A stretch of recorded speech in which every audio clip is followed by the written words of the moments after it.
We're watching the station covering all of the DMV. This is DC News Now. Hi, everyone. Thank you so much for joining us for DC News. And now I'm Susan Tran. Hi, everybody. I'm Chris Flanagan. Tonight, a man is facing charges for a massive home explosion in Sterling, Virginia from February. The blast, you can see it here, killed a volunteer firefighter. A Loudoun County grand jury indicted a former worker for a gas supply company on 4 charges, including involuntary manslaughter. DC News Now's Max Marcilla has the latest details. It's been 8 months since this devastating home explosion in Sterling. It left firefighter Trevor Brown dead and nearly a dozen other firefighters injured. On Tuesday, the first indictment. We wouldn't have brought the charges if we didn't think we could get there. Former Southern States Cooperative technician Roger Bentley is charged with involuntary manslaughter, a felony, and 3 misdemeanors. According to an affidavit filed in circuit court, Bentley was at the home hours before the explosion, assessing a leak in a 500-gallon underground tank. Court documents say Bentley advised the homeowner to let the tank leak the remaining propane out, saying, quote, "Let it seep out of the ground and be on their merry way." That exchange was captured on a doorbell camera, and hours later, the home exploded. Here where the home once stood, there's a vacant lot now. The HOA president tells us that they want to buy the land and make a memorial park for firefighter Brown, but he says in the meantime, he's pleased to learn the news of the indictment. There needs to be some accountability for these first responders that perished and got injured. Steve Honard says in the months since the explosion, people in this community have been proactive in getting their tanks inspected, actions inspired by a tragedy. We kind of have to drive by this and live this every day. Honard says he's also appreciative of the accountability from Southern States, which shared a statement with us saying in part, "We have made what we believe to be appropriate personnel changes in the region and are moving forward with a renewed commitment toward ensuring that our procedures and training are rigorous and sound." Back at Court Anderson, confident in the evidence prosecutors have gathered. We've gotten everything that we needed to put the thing together so that we could bring the indictments. In Loudoun County, Max Marcilla, DC News Now. The district police need your help finding a French Bulldog named Franklin. Take a look. Investigators say it was stolen from his home in Southwest. They say someone broke into that Galveston Place home around 8 this morning and took Franklin.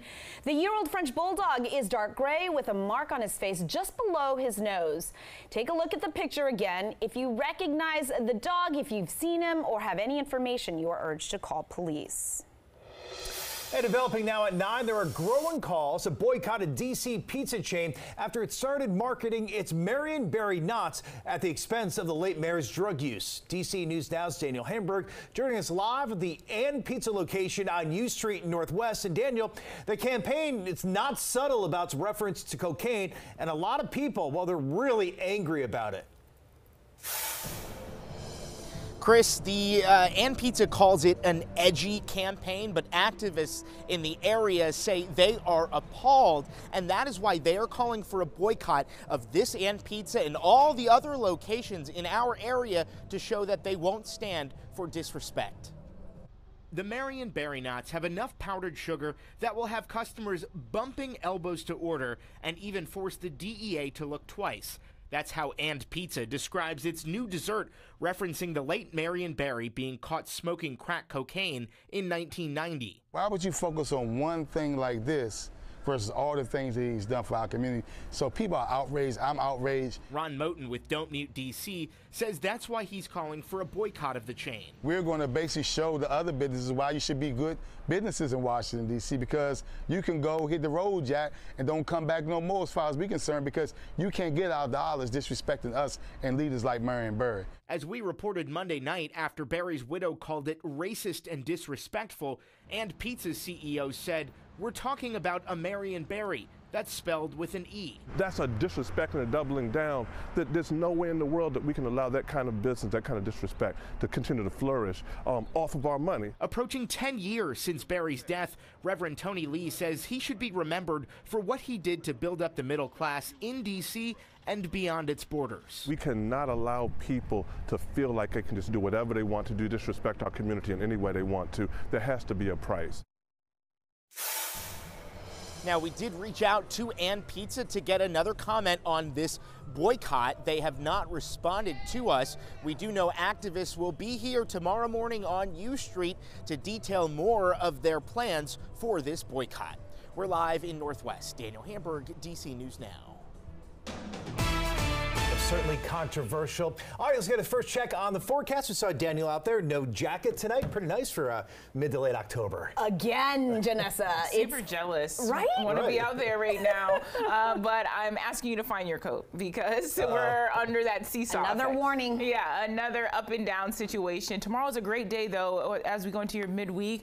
Lots more sunshine, not much changing with this forecast. A few clouds later in the day, but we are awaiting now the arrival of a cold front, and cold fronts usually produce some type of moisture. This one, it's actually a dry cold front, so we're excited that it's not going to bring rainy conditions to our region, but blustery winds are headed our way. Right now, though, 65 degrees, winds still coming out of the south, 5 to 10 miles per hour, so really not a bad evening. Quite mild from D.C. stretching up to Westminster, 70 at this hour, from Loudoun County, 64. Hey, Fredericksburg, 56 right now, so across areas of Northern Virginia, we are a bit cooler. Really not much happening on radar, and that extends up and down the East Coast. So really the frontal passage that we're talking about still in Ohio right now, and so it allows us to see another dry day. Another day in the 80s before we drop nearly 25 degrees across the DMV. We'll look at that forecast coming up. Tonight, the NTSB releasing its preliminary report on a near miss at Reagan National last spring. 2134 campus takeoff clearance. Go around. All right, that was audio from air traffic control from the near miss on May 29th.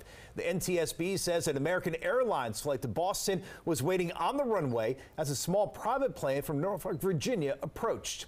Now, this image in the NTSB report shows a smaller plane, that's the yellow line, approaching runway 33 for landing. At the same time, the American Airlines flight in blue started to take off from runway 1. You can see the two runways at the top there intersect.